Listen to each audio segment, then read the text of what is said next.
حديث اليوم وحديث مانتا. إنه الخلق العظيم المجتبى وهو مشكاة الفضيلة والمعين فمحمد قد تجلى رحمة للعالمين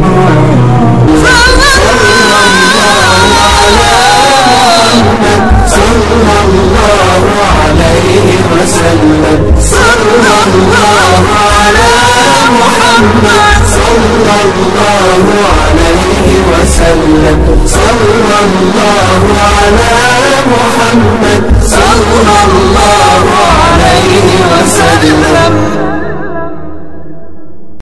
عن أبي هريرة رضي الله عنه أن رجلا قال للنبي صلى الله عليه وسلم أوصني قال لا تغضب فردد مرارا قال لا تغضب رواه البخاري. waxaa laga wariyey abi hurayrata alla raaliha ka ahaadee inuu yidhi nin ayaa nebiga sala allahu calayhi wasalama ku yidhi ii dardaaran markaasuu nebigu sala allahu calayhi wasalama ku yidhi ha caroonin ama ha xanaaqin. dhowr jeer ayuu ninkii ku celceliyey nebiguna sala allahu calayhi wasalama wuxuu ku lahaa ha caroon. bukhaari ayaa wariyey. maadaama caroodku uu yahay wax dabiici ah oo qofku isaga samaysan yahay, waxay carada la reebayu noqon kartaa laba xaaladood midkood. waa tan hore inta aadan caroon ka hor isceli oo isku day in aadan xanaaqin markaad wax kaa xanaajiya aragto ama la kulanto. tan kalena waxay noqon kartaa hano naftaada xanaaqa kadib oo ha fulin waxa xanaaqa ka dhasha ee sabir oo adkayso. faa'iidooyinka xadiidka. kow, xadiidku wuxuu ina tusayaa sida asxaabtu radiyallahu canhum ugu dadaali jireen ka faa'iidaysiga nebiga sala allahu calayhi waaalihi wasallam. laba, sida uu nebigu sala allahu calayhi wasalama carada uga digay xumaanta uu ku og yahay darteed iyo sida uu saxaabigaas ugu adkeeyey. saddex, xaqaa'iqda la xidhiirta carada ee nebigu sala allahu calayhi wasalama axaadiid kale ku caddeeyey waxaa ka mid ah caradu shayddaanka ayay ka ahaatay. nebiguna sala allahu calayhi wasalama wuxuu markii laba nini ay agtiisa isku caayeen oo midkood indhuhu aad ay u guduuteen xididaduna u barareen yidhi waxaan ogahay kelimad hadduu dhaho waxa uu dareemayaa ka tegayaan.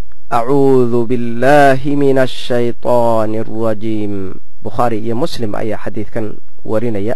waxaa kaloo ka mida beddelidda xaaladda uu qofku ku xanaaqay. hadduu caroodo isagoo taagan ha fadhiisto, haddii kalena ha jiifsado. waxaa ka mida wayse qaadashada oo uu ku caddeeyey sala allahu calayhi wasalama in maadaama carada shayddaan wato, shayddaankana laga abuuray dabkana biyuhu damiyaan ay waysadu daminayso caradiisaas. waxaa kaloo ka mida laasimidda iska aamuska markuu qofku caroodo ama xanaaqo. waxaa kaloo ka mida inuu qarsado oo aan lagaba dareemin inuu xanaaqay. janno ayaana lagu helaa markuu qofku sidaan sameeyo. allana subxaanahu wa tacaala wuxuuba ku tiriyey inuu gaaray qofkaasi darajada ixsaanka oo uu ku gaarayo caradaa uu qarsaday. waa aayaddii waalkaadimiina alghayda waalcaafiina cani innaasi wallahu yuxibu almuxsiniin. waxaa kaloo ka mida wuxuu qofka carada ka adkaada oo aan fulin waxa ay amrayso nebigu sala allahu calayhi wasalama ku sifeeyey inuu yahay qofka xoogga leh ee adkaaday. waxaa kale oo ka mid ah alle dartiis caro u liqidda oo uu ku tilmaamay waxa alle agtiisa ugu fiican. waxaa jira xaqaa'iq kale oo aynaan iminka halkan ku soo koobi karin. aynu ku noqonno waxyaalihii laga faa'iidayay xadiidka. afar, caradu waxay leedahay qayb xun oo la diiday ahna midda loo caroodo wax adduunyo la xidhiirta. shan, waxay kaloo leedahay qayb fiican oo ajar lagu helo waana midda xaqa iyo alla darti loo caroodo laakiin waa in ay ku koobnaataa xuduudda la ogol yahay ee aysan qofka ku sababin in uu wax ka sii xun wixii uu ka carooday uu ku sii dhaco 6 asxaabtii iyo dadkii waan wanaagsanaa ma ahayn kuwo ka dhaga adayga ama garab mara markii nabigu sallallahu alayhi wa alihi wa sallam wax anfacaya uu baro ee way fulin jireen carada iyo asbaabteedana aad bay uga fogaan jireen tusaale Xusayn ibn Ali radiyallahu anhu ayaa waxa laga wariyay in adoon biyo ugu shushubaysay uu weelkii ka soo dhacay oo uu ku dakhramay isagu markaas ayuu kor u soo eegay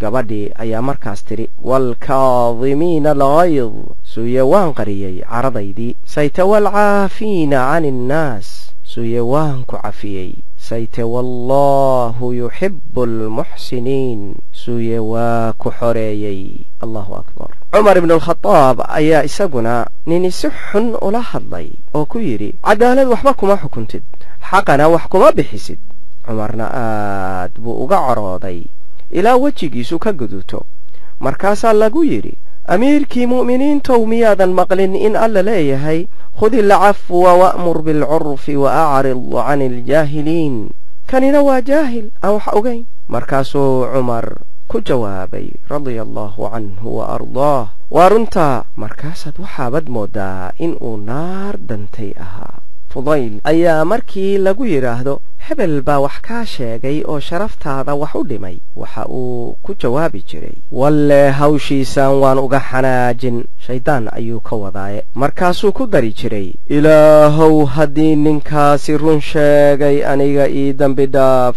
hadduu been sheegayna isaga u dambi dhaaf 7 waxyaalaha laga qaadanayo xadiidkan qaaliga ah waxaa kale oo ka mid ah sida nabigu sallallahu alayhi wa sallam uu ula socday xaaladda qofka uu la tacaamulayo iyo sida uu jawaabta daawada dhibtiisa u ah u siin jiray sallallahu alayhi wa alihi wa sallam wa xadiid aan fawaa'idiisa iyo faa'iidooyinkiisa midna la soo koobi karin waa inoo xadiidka xiga haddii Allah awoodda lihi ogolaado wassalaamu alaykum wa rahmatullahi wa barakatuh إنه الخلق العظيم المجتبى وهو مشكاة الفضيلة والمعين فمحمد قد تجلى رحمة للعالمين